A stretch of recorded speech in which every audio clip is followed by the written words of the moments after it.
Donald Trump, Governor Mike Pence. So, Governor, have you and Mr. Trump reconciled the Syria situation? In your debate, you said USA should immediately establish safe zones that would help refugees, but it also required troops to do that. Mr. Trump said in his debate he kind of disagrees with that. He'd concentrate on knocking out ISIS before dealing with the refugees. Where are you guys on Syria right now?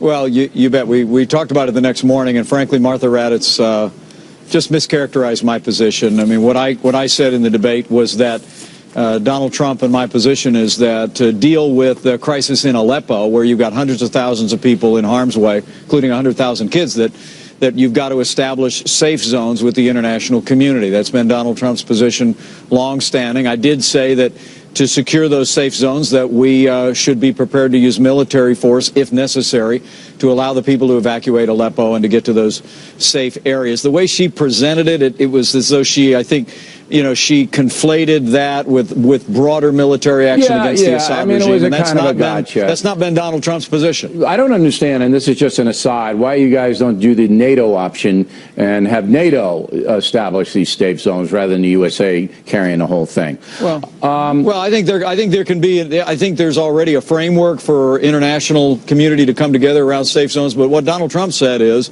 we need to provide the humanitarian assistance, establish safe zones, but then go after ISIS. But everybody and focus on destroying ISIS at their source. Right. Okay, but as you put out, there are kids dying right now. I'd like to see a little more urgency on the part of the North Atlantic Treaty Organization.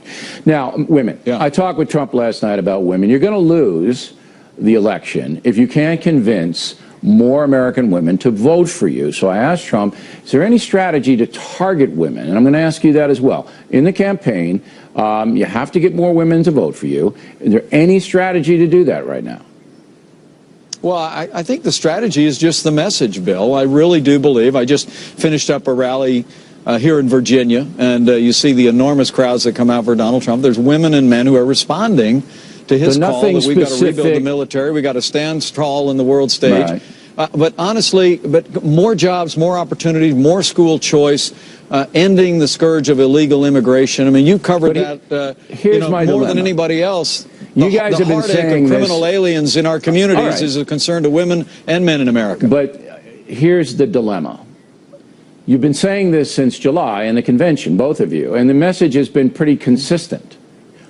You're still way behind in the polls with women, and the Access Hollywood thing didn't help you. So I'm saying in the last 4 weeks of the campaign, are you going to make a special effort to get more women on board? And it seems like you're not. You're just going to have the same message. I'm not saying that's wrong. I'm just saying that I'm just asking to see if you have any breakout on women.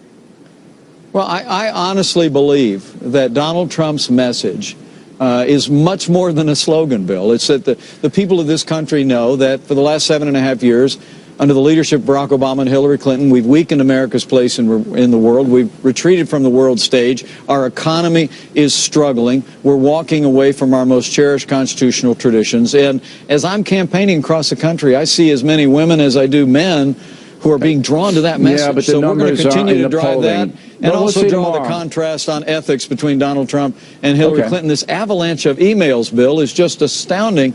Even revelations today that have come out that where now John Podesta apparently told a U.S. senator that he agreed that the Iranian deal was the worst deal since the 1940s. Yeah, that's the gift that keeps on giving to you guys, that hacked email thing.